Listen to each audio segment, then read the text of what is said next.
Assalamualaikum Baraya, selamat datang kembali di Guru Gembel Channel.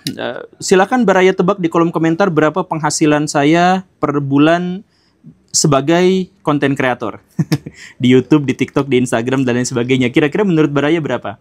Ya silakan tulis di kolom komentar karena saya justru tidak akan memberitahu kepada Baraya berapa penghasilan saya per bulan. Cuman saya di sini ingin menjelaskan bahwa kalau konten kreator yang setara dengan saya, dengan jumlah subscriber sebegini banyaknya, dengan viewers harian sebegini banyaknya, dan sebagainya, maka Baraya kurang lebih akan mendapatkan miliaran rupiah kalau seluruh potensi dari konten kreator itu dimonetisasi.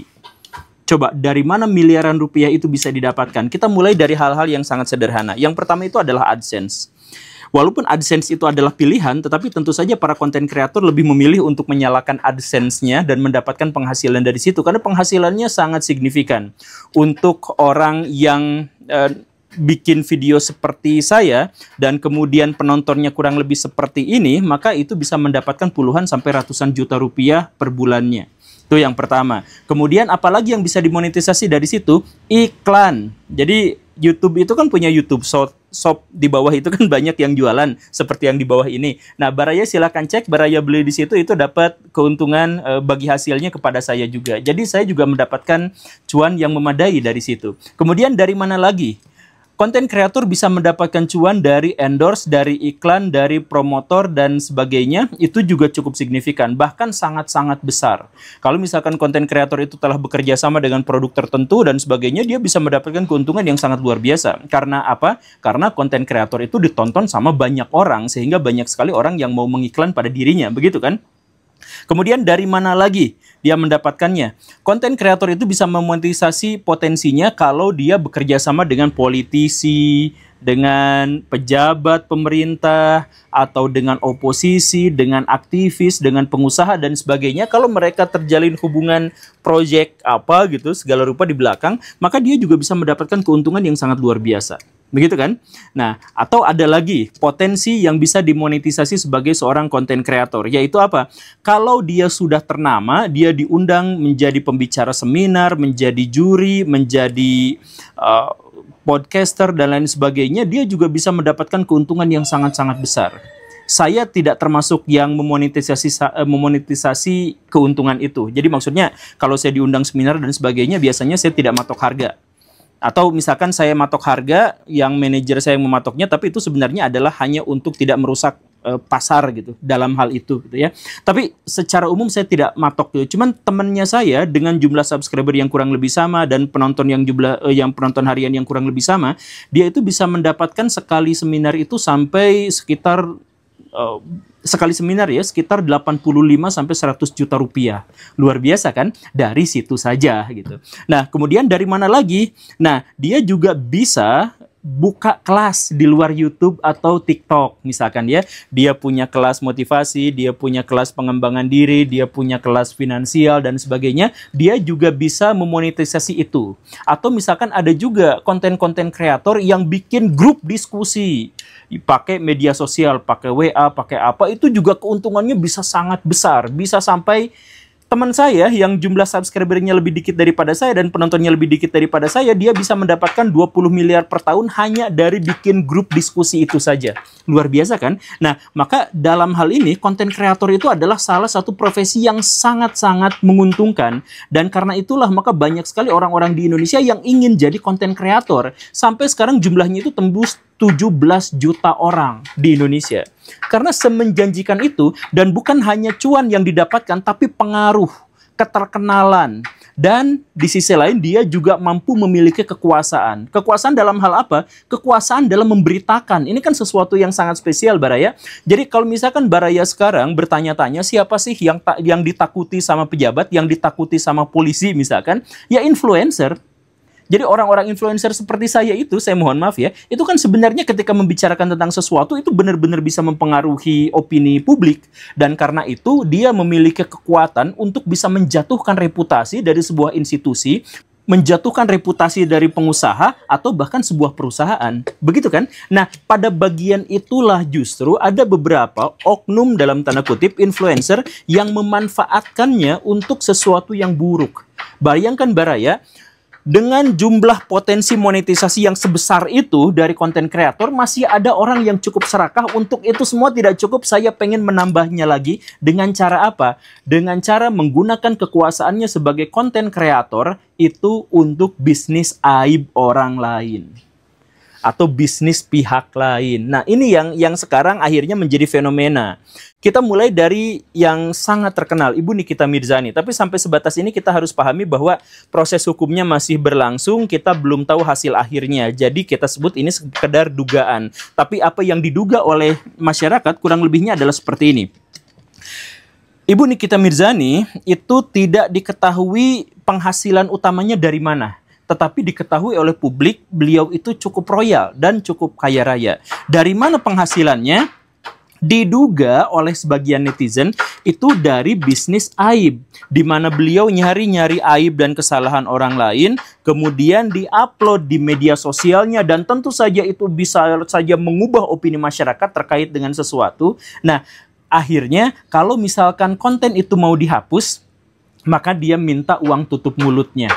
Seberapa yang kemarin ketahuan sama publik atau yang diduga ketahuan sama publik itu adalah 15 miliar rupiah per sekali tutup mulut. Dan beliau marah ketika hanya ditawari 2 miliar rupiah saja. Ini dalam satu sisi menunjukkan bahwa bisnis skincare di Indonesia itu begitu besarnya ya. Sampai uang tutup mulut yang dimaksud saja mencapai 15 miliar rupiah. Luar biasa Baraya. Tapi itulah yang terjadi di Indonesia. Apakah Ibu Nikita Mirzani benar-benar melakukan itu atau tidak? Sampai sejauh ini kita masih menyebutnya sebagai dugaan. Tapi kalau misalkan itu benar-benar terjadi, itu benar-benar sesuatu yang sangat jahat Baraya. Jadi bisnis aib menjelekan orang lain dan tutup mulutnya harus dengan cara diperas. Wow, itu dan itu bukan hanya terjadi pada dugaannya terhadap Ibu Nikita Mirzani. Yang sebelum itu terjadi juga adalah masalah kode blue. Pak William itu seorang reviewer makanan yang konon katanya jumlah followernya di TikTok mencapai 800.000 orang dan dikatai sebagai raja terakhir karena nge-review makanannya itu sangat blak-blakan katanya, sangat jujur dan sebagainya. Dan dia dipercaya oleh publik. Kemarin itu dia nge-review makanan. Kemudian review makanan yang katanya disumbangkan kepada panti asuhan yang menurut pengakuan dia, penuturan dia, dan temuannya dia itu ternyata basi atau tidak layak makan.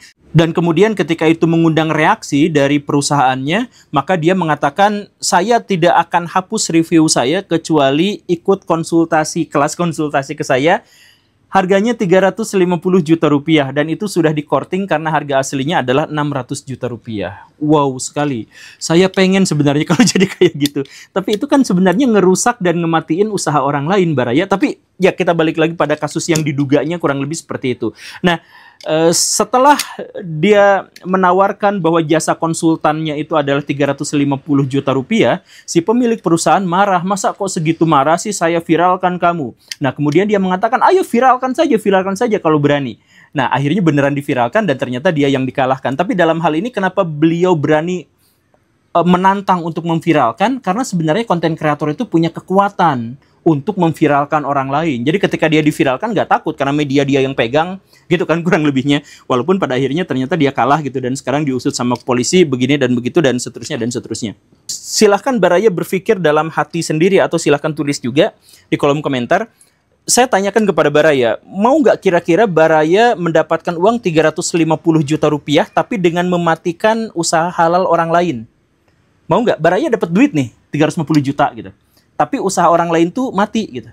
Atau Baraya dapat uang 15 miliar rupiah. Tapi usaha orang lain dan semua produk-produk dan semua tenaga kerja yang ada di sana juga semuanya ikut di PHK dan mati gitu. Kira-kira Baraya cukup punya hati nggak untuk melakukan itu? Kalau misalkan Baraya merasa cukup punya hati ya berarti wajarlah fenomena yang seperti ini gitu ya. Tapi kenapa juga sih bisa muncul hal-hal yang seperti ini? Dalam pikiran saya itu ada dua alasan kenapa reviewers makanan, kemudian reviewers aib, itu bisa mengemuka di Indonesia. Yang pertama itu adalah karena lembaga-lembaga yang memiliki otoritas itu tidak menjalankan fungsinya dengan baik. Jadi ketika lembaga yang memiliki otoritas tidak menjalankan fungsinya dengan baik, maka itu akan diserahkan kepada pihak lain yang ilegal. Misalkan ginilah, kenapa orang-orang di Indonesia percaya pada ormas kalau mau menjaga keamanan? Karena penjaga keamanan yang sesungguhnya, yaitu polisi misalkan dalam hal ini, tidak bekerja dengan baik, alias mandul, gitu kan. Kemudian kita juga bertanya, kenapa sih orang-orang di Indonesia kalau sakit itu berobatnya ke luar negeri? Ya karena dokter-dokter di Indonesia dianggap tidak efektif dan efisien, begitu kan. Jadi kalau misalkan ada satu fenomena di Indonesia yang fenomena itu biasanya menyangkut masalah-masalah yang ilegal, maka kita harus pertanyakan dulu kepada hal-hal yang legal, apakah itu efisien atau tidak. Jadi sesuatu yang ilegal itu bisa menjadi marak kalau yang ilegalnya itu memang tidak berfungsi. Kenapa dukun-dukun di Indonesia itu selalu laku walaupun terus-terusan direview jelek sama pesulap merah, misalkan seperti itu? Ya karena masyarakat tidak punya pilihan. Kalau dia berobat ke dokter, maka itu tidak efektif dan efisien. Kan kurang lebihnya seperti itu. Kenapa psikolog-psikolog di Indonesia nggak laku? Ya karena masyarakat lebih percaya pada ahli ruqyah. Kenapa? Karena psikolog-psikolog di Indonesia dianggap tidak relevan, tidak efektif, dan efisien. Dan kurang lebihnya seperti itu. Rumusnya selalu seperti itu. Nah sekarang, kenapa reviewer-reviewer makanan dalam hal ini, atau reviewer-reviewer aib itu di Indonesia itu mengemuka? Karena lembaga-lembaga formal yang berhubungan dengan itu mandul. Misalkan Nikita Mirzani bercerita tentang ini skincare-nya gini gitu. Kemudian kita lihat yang kemarin pertikaian antara Dr. Richard Lee dengan ibu dokter detektif misalkan, yang mengatakan bahwa skincare lu palsu, jelek, overclaim dan sebagainya. Yang satu lagi mengatakan hal yang sama. Ini persaingan bisnis. Dan kenapa bisa seperti itu? Karena BPOM tidak bicara selama ini, tidak mengeluarkan pendapat, tidak menyebut bahwa mana yang benar, mana yang tidak, dan tidak ada sosialisasi yang memadai terhadap masyarakat. Kan begitu. Makanya yang akhirnya nge-review skincare itu bukan BPOM, bukan pihak yang memiliki otoritas, tetapi justru YouTuber-YouTuber, TikTokers. Kan begitu Baraya. Jadi hukumnya selalu sama seperti itu. Jadi ketika misalkan kita melihat bisnis skincare di Indonesia itu kan luar biasa besar Baraya. Dalam 3 tahun itu bisa mencapai naiknya itu sampai hampir 50%. Sirkulasi uangnya itu begitu besar. Karena bisnis itu begitu besarnya, maka sudah sepantasnya kalau BPOM atau lembaga yang terkait dengan hal ini, itu juga gercep ngelihat setiap produk ini ilegal atau tidak, ekspor impornya bagaimana, ini kandungannya bagaimana, dan sebagainya. Tapi kan itu tidak terjadi, tidak dilakukan, atau setidak-tidaknya masyarakat tidak tahu tentang hal itu. Makanya akhirnya diserahkan kepada pihak swasta yang mau mereview, dijadikan konten, dan akhirnya berantem di sana. Gitu.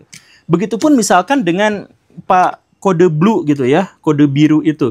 Kenapa dia bisa review makanan seenaknya, ini nggak enak, ini nggak enak, ini kurang pedas, ini kurang ajar, ini dan lain sebagainya, dengan bahasa yang toksik sekalipun. Kenapa bisa seperti itu? Karena lembaga-lembaga yang terkait dengan hal itu tidak berlaku di Indonesia. Misalkan gini lah, Baraya pernah nonton film SpongeBob, dan siapa yang paling ditakuti oleh Mr. Krab? Bukan plankton, tapi inspektur kesehatan. Nah, inspektur kesehatan itu artinya apa? Di luar negeri sana, di Bikini Bottom, itu sudah ada profesi yang di bawah pemerintahan langsung, yang khusus untuk nge-review makanan-makanan. Dan itu ada di bawah naungan lembaga yang memiliki otoritas. Begitu kan? Itu kan inspektur kesehatan. Atau Baraya misalkan cek film Ratatouille, di situ kan ada Anton Ego. Anton Ego itu kerjaannya apa? Dia reviewers makanan. Tapi reviewers makanan yang bekerja untuk apa? Satu media tertentu yang terakreditasi. Satu majalah makanan yang terakreditasi. Jadi sebenarnya di situ tuh ada profesi seperti itu. Nah di Indonesia nggak ada. Dibutuhkan oleh masyarakat, tetapi tidak ada. Akhirnya apa? Konten kreator masuk ke situ untuk memberitakan dan membicarakannya di ruang publik. Nah, jadi artinya apa? Kenapa mereka bisa muncul? Ya karena lembaga-lembaga yang seharusnya ada dan memiliki otoritas itu tidak ada di Indonesia. Atau ada tapi tidak bekerja di Indonesia. Begitu kan? Nah, ini sesuatu yang patut disayangkan karena sekali lagi Baraya, sirkulasi uang di konten kreator, sirkulasi uang di bisnis skincare, di bisnis makanan, UMKM apa segala rupa itu besar sekali. Dengan potensi yang sebesar itu, kenapa negara tidak hadir? Kenapa pemerintah tidak hadir? Kenapa DPR yang mewakili rakyat tidak hadir di situ? Tapi saya berterima kasih kemarin karena DPR itu juga ikut bersuara terkait dengan kode blue. Cuman maksud saya, kok nggak dari awal gitu terkait dengan masalah-masalah yang seperti ini tuh gitu.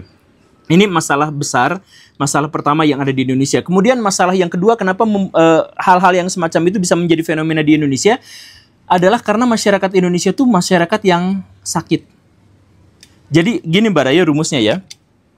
Kalau ada masyarakat yang sakit, masyarakat itu menderita, masyarakat itu terkekang, masyarakat itu terpenjara dan hidupnya penuh kesusahan dan sebagainya, maka mereka itu biasanya akan mengeluarkan kalimat-kalimat negatif sebagai wujud dari keresahan dirinya.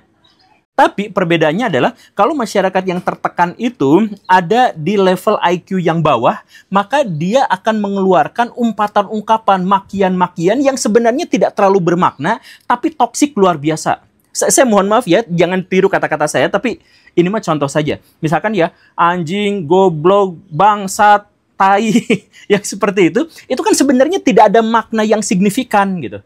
Anjing tuh ya hewan gitu, kan tidak ada makna yang signifikan, tapi itu dikeluarkan sebagai ungkapan kemarahan. Nah, itu adalah orang-orang bernalar rendah yang marah. Kalau orang-orang bernalar tinggi yang marah, dia akan memaki, mengumpat, tapi dengan bahasa yang santun, tapi tetap tajam. Seperti Ibu Najwa Shihab misalkan. Kan Ibu Najwa Shihab itu kata-katanya itu nyelekit banget gitu, nusuk banget gitu.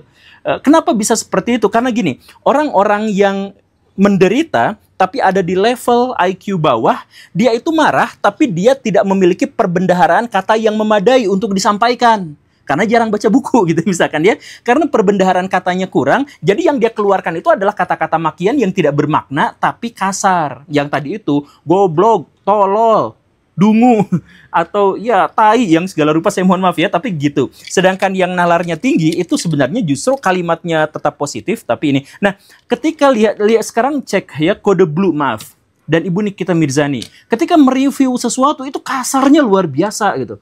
Bahasanya itu benar-benar, tapi oleh masyarakat kita disebutnya itu mah ada fakta. Itu mah apa adanya, itu mah blak-blakan. Sebenarnya untuk menjadi blak-blakan tidak usah kata-kata kasar kan? Tapi karena masyarakat kita menuntut seperti itu. Kenapa masyarakat kita menuntut kalimat-kalimat kasar, kalimat-kalimat toksik? Karena masyarakat kita yang bernalar rendah itu menderita. Kan begitu. Jadi ketika masyarakat bernalar rendah itu menderita, maka dia butuh tontonan-tontonan yang toksik. Makanya kalau misalkan Baraya sekarang melihat di Indonesia banyak YouTuber toksik, ya mereka hanya mengikuti selera pasar, dan selera pasar itu adalah masyarakat yang miskin, literasi, dan sedang menderita. Ada misalkan yang, saya mohon maaf ya, almarhum Pak Bondan. Itu kan sebenarnya sampai sekarang saya masih merindukan beliau. Jadi Mak News gitu. Dia mereview makanan, tapi yang positif. Gimana caranya? Ya dia cari yang kata orang enak, dia datang ke situ, dia mengkonfirmasi, dan setelah enak, oke, Mak News. Dia dapat cuan, dia dapat kerjaan, dia dapat memberikan dampak positif kepada restoran yang dia review, dan dia juga bisa terkenal di muka umum. Tapi itu kan harus dimulai dari reputasi dia yang baik. Nah, kalau YouTuber yang biasa, kan dia tentu saja tidak memiliki reputasi. Ya seperti Pak Kode Blue, betapapun hebat dia dalam mereview makanan, kan sebelumnya dia tidak punya reputasi. Maka untuk mendapatkan reputasi, dia, maaf ya, dia harus melacurkan diri ke publik. Dia nyari sentimen apa yang sedang berkembang di masyarakat. Oh, sentimen yang negatif, yang pengen bahasa toksik. Maka dia gunakan itu dan sukses besar. Makanya ini juga sebenarnya tidak salah-salah amat pada mereka, tetapi kita juga harus tanyakan kepada diri kita sendiri, berarti selama ini kita hidupnya penuh penderitaan, berarti selama ini kita IQ-nya jongkok. Hidup penderitaan dengan IQ yang jongkok ditambahkan, maka hasilnya itu adalah kata-kata toksik. Kan begitu.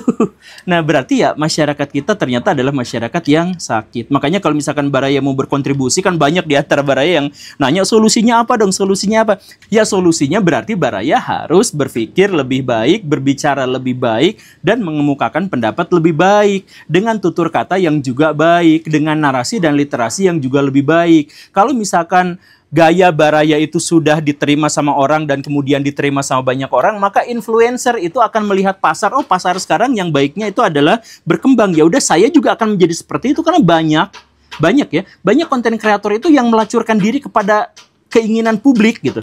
Jadi publik ingin itu, saya ingin bahas itu, publik ingin itu, saya ingin bahas itu, kan banyak yang seperti itu gitu. Nah, jadi kalau misalkan melawan arus gitu, saya tuh saya tidak merekomendasikan, tapi kalau misalkan Baraya ngelawan arus dari masyarakat, itu sakit Baraya. Asli sakitnya luar biasa. Saya udah digeceknya kayak gimana hanya ketika melawan arus berbeda pendapat dengan masyarakat secara umum gitu. Nah, karena itu menyakitkan, maka banyak konten kreator yang berpikir sebaliknya. Cari apa yang menjadi sentimen positif dari masyarakat, ikuti di sana. Ada, saya mohon maaf ya, misalkan orang-orang Kristen, ketika pengen dapat lihat masyarakat di Indonesia mayoritas muslim kemudian sentimennya seperti itu, maka dia jadi hijrah, dia jadi mu'alaf, dia jadi apa. Itu yang di Korea itu kan juga ada yang YouTuber konten kreator dari Korea itu yang datang ke Indonesia jadi mu'alaf gitu. Karena apa? Ya karena itu ladang bisnis yang memadai gitu. Jadi mengikuti arus saja. Nah, kalau misalkan Baraya bisa menciptakan arus masyarakat yang positif gitu, yang tidak toksik dan sebagainya, maka influencer itu juga pasti akan mengikuti seperti itu gitu. Karena influencer itu pada dasarnya bukan hanya mempengaruhi orang lain, tapi juga dirinya dipengaruhi. Jadi ayo kita sama-sama menciptakan iklim dan atmosfer yang baik di Indonesia agar memaksa influencer itu juga menampilkan konten-konten yang baik, yang segar, yang kritis tetapi tidak toksik. Semoga bisa seperti itu. Terima kasih karena sudah menyimak. Saya Guru Gembul. Assalamualaikum warahmatullahi wabarakatuh.